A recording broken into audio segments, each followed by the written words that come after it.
Assalomu alaykum, kitobsevar kitobxonlar. Biz Ohangaron shahar axborot kutubxona markazi sizlarga jamoat arbobi va shoir Abdulla Avloniyning hayoti va ijodi haqida qisqacha ma'lumot beramiz.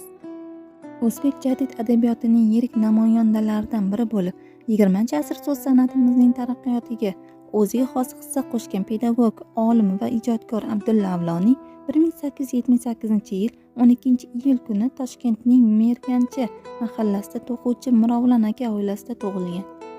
Abdulla 7 yoshidan Toshkent shahrining O'qchi mavzeidagi eski maktabda Akramxon domla qo'lida savod chiqaradi. U 1890-yilda shu mahalladagi madrasada o'qishga kiradi. Keyinchalik Abdulla Shayxontohurdagi Abdumalikboy madrasasida Mulla Umar Oxund qo'lida tahsil oladi.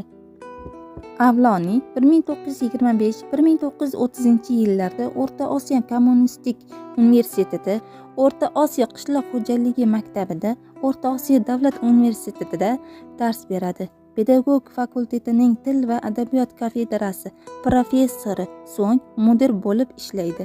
Xuddi shu vaqtda u Xalqa qizil professor degan nom bilan taniladi. Avloniy 1925-yilda mehnat qahramoni unvoni bilan taqdirlanadi. 1930-yilda unga O'zbekiston xalq maorifi zardori faxriy unvoni beriladi.